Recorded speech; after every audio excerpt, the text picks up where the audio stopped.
Hello, BookTube. David Wiley and I are doing a read-along of J.R.R. Tolkien's The Two Towers. We started with The Departure of Boromir. We did not look at The Fellowship of the Ring this time around. And we've been following along. It's been a lot of fun. I've been doing a video for every chapter. Uh, and the chapter that we're dealing with today echoes once again a familiar pattern in the book that we've seen so far. The broad pattern of characters arriving somewhere, meeting and talking, and then saying, off we go.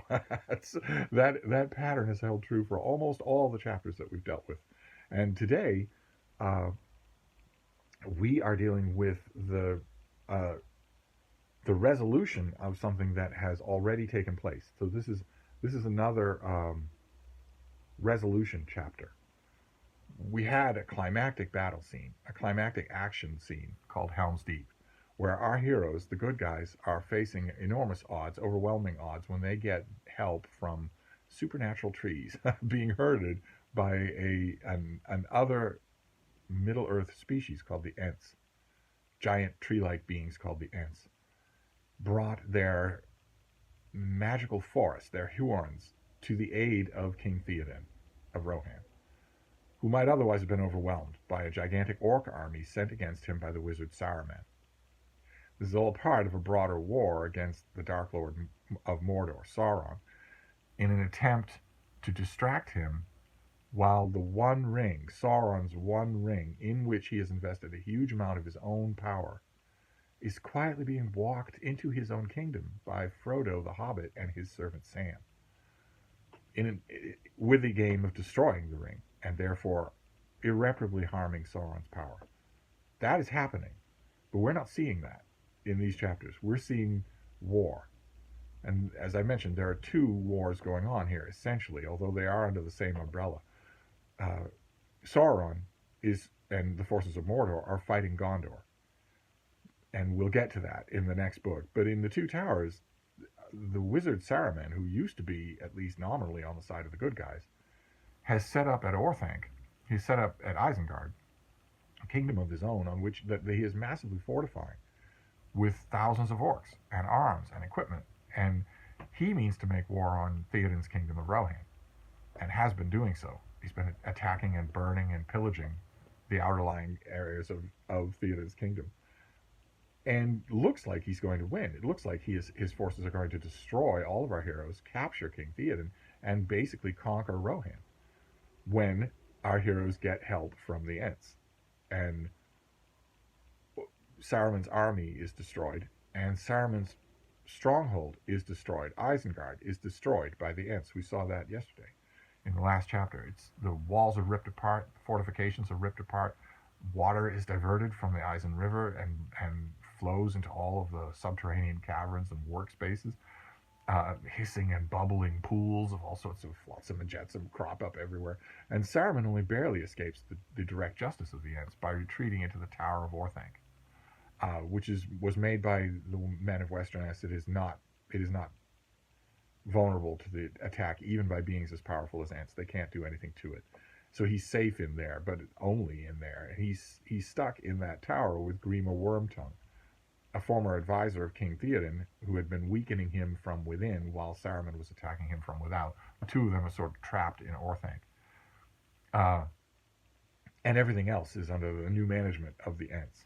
So it is a complete victory for the good guys. They have not only beaten and destroyed the army of orcs, there's no prisoners of war. They sent the bad men away back home, astonished to find out that they were treated well. But they destroyed the orcs. So Saruman's army is gone. The army with which he was trying to become a power is gone. And also all of his armory and his works are gone. Isengard is gone. He is closeted up in the impenetrable tower of Orthanc, alone, except for Wormtongue. But he's still a powerful wizard. He was until this book, until the chapter of the White Rider in Two Towers. He was the most powerful wizard in Middle-earth. Gandalf's superior. Gandalf is now Gandalf the White. He is a Saruman as he should have been. Some change in power has happened there. It's not made clear. Tolkien leaves it vague. It's kind of charming that he does. And Gandalf and all of his allies are there at Orthanc in the ruins of Isengard. They are there with the Ents, who are in command of the area, and our characters meet the Ents. They meet Aragorn and Legolas and Gimli and King Theoden. They meet these creatures that they only knew from legend. And that is settled. The Ents will take care of the Wizard's Vale. They'll take care of Isengard for as long as is needed. But there's still a question of Saruman, what to do about Saruman. He has in the past menaced our heroes. He seems to have shown up at the fireside of Aragorn, Legolas, and Gimli, not said anything, and then disappeared. They were worried when they first meet the restored Gandalf that he was Saruman, because it's been told, it's come to Gandalf's attention that they look alike. And he tells Gimli, well, if you ever see us together, you can judge for yourself. And in this chapter, The Voice of Saruman, Gandalf decides, well, we're all done here. The Ents will take care of this. They will guard this area and see that no mischief comes to it, and no forces return to it, not that there are any left. And that Saruman doesn't get out, that he stays where he is and manages not to do any harm. So I don't need to worry about this. We don't need to worry about this. This is no longer a danger that I'm leaving in my rear. This is well secured. But there's still Saruman, and Gandalf has an idea. It's never fully fleshed out in this chapter, but he has an idea to talk to Saruman, to maybe convince him to change his ways, maybe convince him to join the good guys. He has that as an idea, and he decides that he will go up the steps to Orthanc and call Saruman to the porch and talk to him. But it's dangerous. A great deal of Saruman's power as a wizard lies in his voice, in its ability to change men's minds. He's very good at that sort of thing, not just with voice, but also with vision. Gandalf tells his friends that what good would it do for you to see Saruman? He could make himself look like me if he wanted to, in your minds. But nevertheless, Theoden insists. Saruman has been making war on his kingdom. He insists on going with Gandalf to talk to him. And Aragorn insists, and Gimli and Legolas insist, or they are each the only representatives present of their peoples, dwarves and elves. So they go and call Saruman forth, and he comes out to his porch to look at them.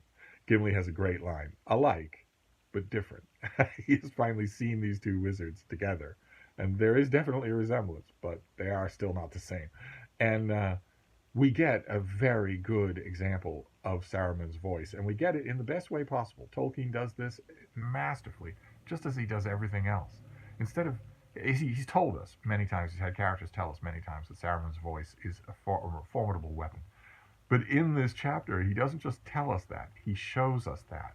By writing the speech of Saruman, he gives us, when we hear Saruman speaking, Tolkien not only describes to us what it sounds like, the effect it has on unwary listeners, but he also makes the rhetoric, the actual speech, sound that way. It starts to have an effect, in other words, not just on the listeners, but on you.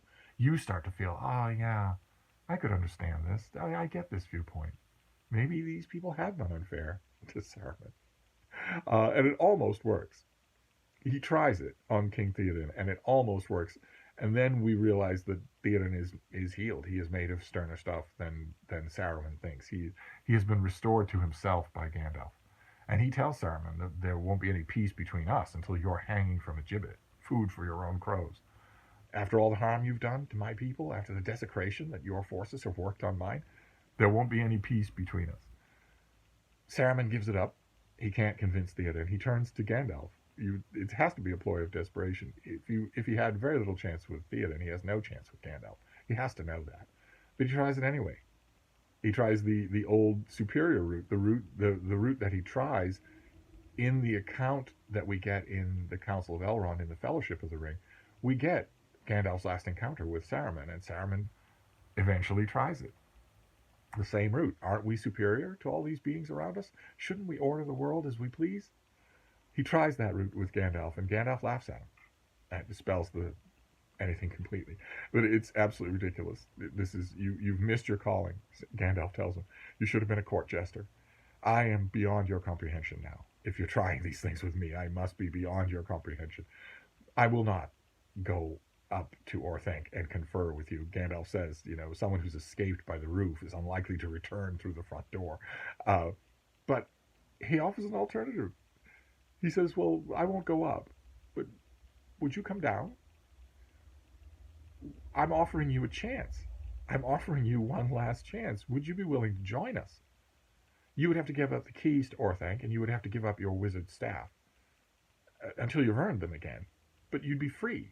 You could help us. No one knows our need better than you do. You could help us. And Tolkien tells us that for one fraction of a second, everyone can see that Saruman is tempted, because he's trapped literally between two horrible alternatives.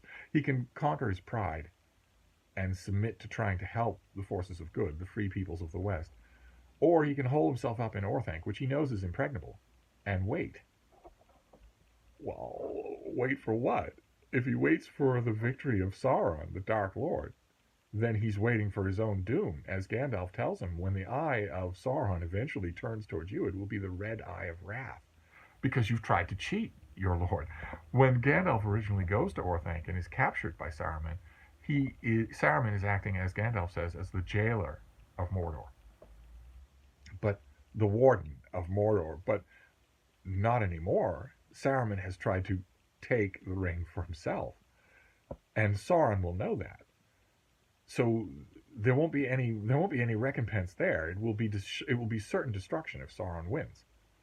So Saruman is trapped between those two things, but ultimately he is the prisoner of his pride, and he cannot accept Gandalf's terms.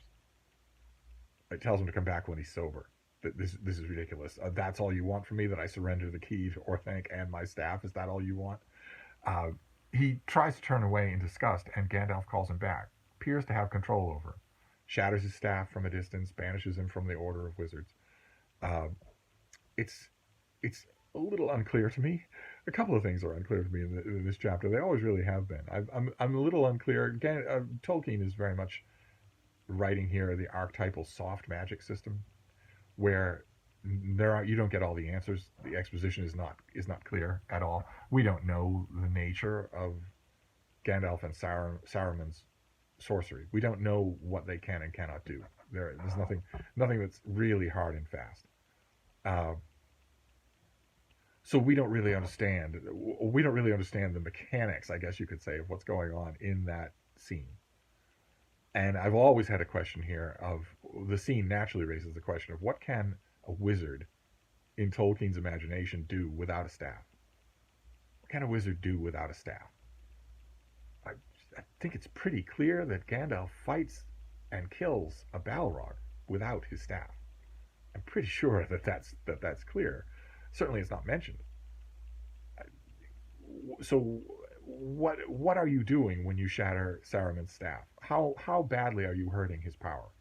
That was always a question of mine when I read this chapter. I'm not criticizing Tolkien. I like asking that question. I like the fact that the wizards are largely unknown to both all the people in Middle-earth and to us readers. But another question that I've always had about this chapter that just fascinates me, you other Tolkien readers, I would love to hear it. I'd love to hear what you think. What did Gandalf think might happen? Is this a totally foolish thing? A confrontation that he just wanted to make sure that he shattered a staff and left his opponent defanged behind him? Or did Gandalf at any point seriously think that Saruman would say yes? And if he had said yes, is that one of the big what-ifs on which would have turned the book? I honestly don't know. What if Saruman had had a change of heart? We are told that there's a second where he doubts, where he's varying between the two possibilities. What if he decided in that moment to honestly throw himself into the side of good? So not playing a double game, but all right, you're right. I see the folly of my ways. I've made enemies of all my friends. I've tried to betray my master. I've ruined all of my plans. My kingdom is in ruins. I see the error of my ways. I will try to help you. I'm curious to know if Gandalf actually thinks that was ever a possibility. And then I naturally think, well, if he did think that might have been a possibility, What form would it have taken? Who knows what's in Orthanc that Saruman could have helped with? We'll never know. It doesn't happen. I've always been curious to know what kind of a what if scenario expands from that moment. If the two most powerful Istari had suddenly decided to work on the same side, fighting against Sauron, I wonder what that would have done. But as it is, Saruman says no and is disgraced and depowered, and he retreats back into his tower. And just as our heroes are leaving, Gimli very pragmatically points out that they're within range of the windows of Orthanc, and maybe they shouldn't be. When they're leaving, an object, sure enough, is thrown out of a high window and barely misses Gandalf. And it isn't broken, and it isn't described either. It's just this thing that seems to be indestructible. It breaks a stone banister when it hits it, but it itself is not hurt. And it was a treasure out of Orthanc. Gandalf says, "Well, of all the things that were in Orthanc for someone to throw, it's Wormtongue that throws it, not Saruman." And the question is raised: Well, who was he aiming at? Was he aiming at Gandalf or was he aiming at Saruman? He can't like either one of them. But Gandalf says, of all the objects, of the precious objects in Orthanc that someone could have thrown to us, this is probably the most precious, and we're going to learn all about it in the next chapter, what that object was and what it does. But this was our chapter for today, and essentially, in its bones, it is the same pattern that we've seen all along. Our characters meet. In this case, they're meeting Saruman. They talk, and then decide, all right, let's go. It's the same pattern, but Tolkien does it so well that you really don't object. And that's it. That is the chapter that we're doing today. Sorry not to go on for 30 minutes. I'm not feeling all that well.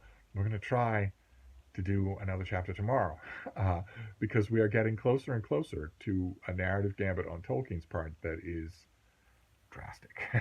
we're gonna talk all about it. I hope we're gonna talk all about it. So I'm gonna wrap this up for now, but I'll be back. Thank you, BookTube.